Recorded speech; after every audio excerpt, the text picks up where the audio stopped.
चलिए फिर आज नए टॉपिक के साथ आपके साथ है। एक हमारे पास सैमसंग का मोबाइल है। इसमें फॉल्ट है इंसर्ट सिम यानी डुअल सिम है। ये मॉडल सबसे पहले आपको बता दें, सैमसंग का E1282 है, 1282T, राइट। उसके बाद इसमें क्या है, डुअल सिम है मॉडल है।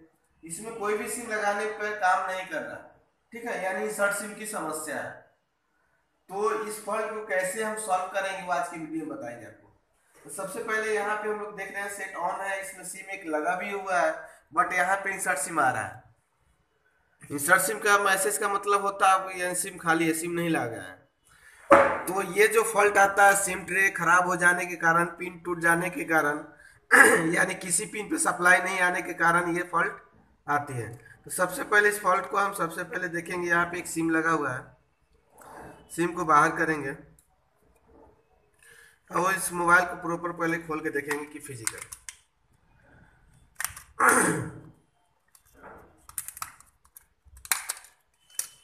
अब देखिए हम लोग, ये सिम 1 होता है, सिम 2 होता है। तो हम लोग देख रहे हैं कि सिम जहाँ पे लगता है हमारे पास 6 पिन होती है, 1 2 3 4 5 6। 6 पिन में से ये 3 पिन इधर का सही है प्रॉपर, इधर का 3 पिन में से 1 पिन है, 2 पिन टूट गया है, यानी ये फिजिकल डैमेज है, पिन टूटा हुआ है। तो ये जो पिन टूटा हुआ है, तो इसमें करना क्या, आपको ये सिम ट्रे पूरा रिप्लेस करना होगा। या इसके अलावा भी हम क्या करेंगे, 2 पिन निकाल के, दूसरा 2 ही पिन निकाल के, 2 अलग किसी मॉडल में से किसी सेट में से निकाल के हम रिप्लेस कर सकते हैं, ओनली फॉर पिन। उसके बाद यहाँ पे देख रहे हैं ये भी सिम काम नहीं कर रहा है, यहाँ भी देख रहे हैं तो ये सिम इधर का तीनों पिन सही है, इधर भी 3 पिन सही है, फिर भी ये सिम काम नहीं कर रहा है। तो देखते हैं क्यों नहीं कर रहा है। तो सबसे पहले इस पर हम लोग सप्लाई चेक करेंगे। तो सप्लाई चेक करने के लिए मल्टीमीटर को हम लोग कंटिन्यूटी पॉइंट पर सेट करेंगे। देखिए कंटिन्यूटी पॉइंट पे है मोड में, बजर पॉइंट, और इसको कंटिन्यूटी में यानी वैल्यू चेक करना सप्लाई। तो सबसे पहले हम मल्टीमीटर को कंटिन्यूटी पॉइंट पर सेट किए हैं, और रेड वायर को हमेशा ग्राउंड पे चेक कीजिएगा। कहाँ पे सेट कीजिएगा, रेड वायर को ग्राउंड पिन पे। उसके बाद ब्लैक वायर से आप लोग को सप्लाई चेक करना है। तो 6 पिन में से एक पिन ग्राउंड होता है, ग्राउंड के जस्ट बगल में एनसी होता है, एनसी के जस्ट बगल में डाटा होता है, डाटा के ऊपर आपका क्लॉक होता है, क्लॉक के जस्ट बगल में रीसेट होता है, और रीसेट के जस्ट बगल में भी सिम होता है। तो चलिए स्टार्ट करते हैं, इधर से स्टार्ट करते हैं। ये बीप दे रहा है ग्राउंड से, तो ये आपका ग्राउंड पिन हो सकता है। उसके बगल में ये आपका, इस पर कोई रीडिंग नहीं है, तो ये आपका एनसी हो सकता है। तो ये आपका ग्राउंड हो गया, ये एनसी हो गया, ये आपका डाटा हो तो गया, डाटा पे सप्लाई आ रहा है यानी डाटा का पिन सही है। उसके बाद डाटा के जस्ट बगल में आपका क्लॉक होता है, क्लॉक के ऊपर भी सप्लाई आ रहा है यानी सही है। फिर रीसेट पे देखते हैं, रीसेट भी सही है। उसके बाद वी सिम के ऊपर आते हैं। वी सिम के ऊपर हम लोग देख रहे हैं, देखिए वी सिम के ऊपर ये ग्राउंड से बीप दे रहा है वी सिम, ठीक है ना। तो यानी वी सिम ग्राउंड से बीप दे रहा है। तो ग्राउंड से बीप देने का रीजन ये है कि वी सिम से एक एनपीसी जुड़ा हुआ रहता है। वी सिम के पिन से 1 या 2 एनपीसी जुड़ा होता है। वो एनपीसी अगर शॉर्ट हो जाए तो वो जो इसके रास्ते में जो एनपीसी लगा हुआ होता है पैरेलल में लगा हुआ रहता है, तो एनपीसी वो शॉर्ट हो जाता है, जिसके कारण वी सिम ग्राउंड से बीप देना देता है। तो इसे कैसे सॉल्व करेंगे, तो वी सिम के पिन से जो एनपीसी जुड़ा हुआ होगा वो एनपीसी दोनों साइड से ग्राउंड से बीप देगा। वी सिम से एक एनपीसी जुड़ा हुआ रहता है, वो एनपीसी अगर शॉर्ट हो जाए तो वीसी में आपको ग्राउंड से बीप देने लगता है। तो इस फॉल्ट को कैसे ठीक करेंगे, तो करना क्या है, मल्टीमीटर को कंटिन्यूटी पॉइंट पर सेट कीजिएगा, और एक बार कोई भी ग्राउंड पे रखिएगा, वीसी पिन पे रखिए या ग्राउंड पे रखिए, बात बराबर है, ठीक है। उसके बाद इसी के जस्ट आसपास, यानी ये आसपास हो गया, ये थोड़ी दूरी पर हो जाती है, उसके आसपास वीसी के पिन के आसपास ये कंपोनेंट है। तो ये कंपोनेंट में से कोई एनपीसी जो होगा वो ग्राउंड से दोनों साइड बीप देता होगा, जिसके कारण ये वीसी शॉर्ट है। तो उस एनपीसी को हम निकाल के देखेंगे यानी रिमूव करके देखेंगे। तो चलिए मल्टीमीटर का एक बार हम ग्राउंड पे रख दिए, दूसरे बार से चेक करते हैं। इधर एक साइड बीप आ रहा है, इधर नहीं आ रहा, इधर बीप आ रहा है, इधर कोई रीडिंग नहीं, इधर बीप आ रहा है, इधर भी बीप आ रहा है।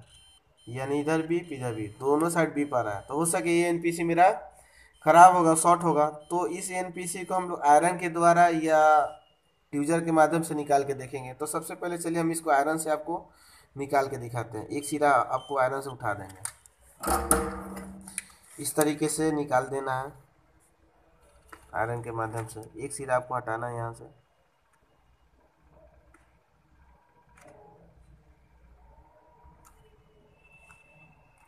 रिमूव नहीं हो गया, कोई दिक्कत नहीं है। यहाँ से हम लोग एनपीसी को रिमूव कर दिए हैं। उसके बाद फिर देखते हैं मेरा शॉर्टिंग हटा कि नहीं। यहाँ से भी चेक कर सकते हैं, उसके अलावा भी हम यहाँ भी चेक कर सकते हैं।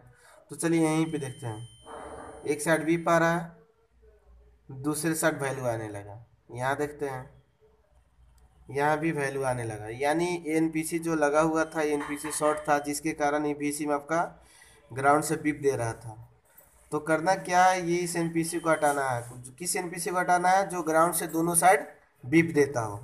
तो एक एनपीसी आपको वी सिम के पिन के जस्ट बगल में लगा हुआ रहता है, दूसरा इसी का एनपीसी आपका सीपीयू आईसी के पास में भी लगा होता है यहाँ पे, ठीक है। वो भी चेक करके बताते हैं। देखिए इसका वी सिम का एक एनपीसी यहाँ पे था, ठीक है, वी सिम की सप्लाई यहाँ पे था, दूसरा सप्लाई वी सिम का यहाँ पे है। देखिए यहाँ भी सिम की सप्लाई आ रहा है।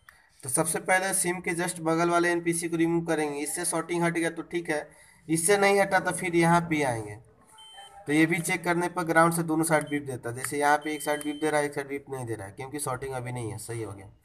तो ये अगर दोनों साइड ये बीप देता तो इसको भी हम रिमूव करते हैं, ठीक है। तो चलिए सिम डाल के चेक करते हैं कि मेरा जो फॉल्ट था इंसर्ट सिम का ठीक हुआ कि नहीं हुआ। तो इसमें सिम लगा देना है आपको, कटा हुआ सिम है।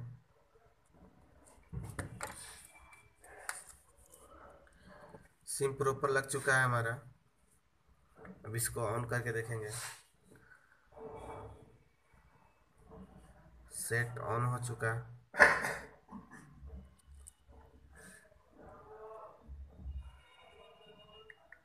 सेट आपका ये ऑन हो गया, ठीक है।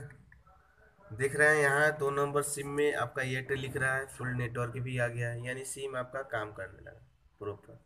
एयरटेल लिख रहा है 2 नंबर में, यहाँ नेटवर्क भी फुल है, कॉल भी लग रहा है,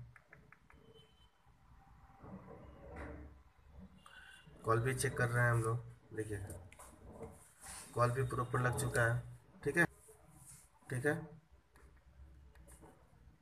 तो इस तरह अब सिम वन काम नहीं कर रहा। सिम वन में क्या है कि यहाँ पे 2 पिन टूटा हुआ है, ठीक है। तो इसको हम क्या करेंगे, सिम को ट्रे को रिप्लेस करेंगे, या 2 पिन को ही रिप्लेस करके हम ठीक कर सकते हैं, ठीक है।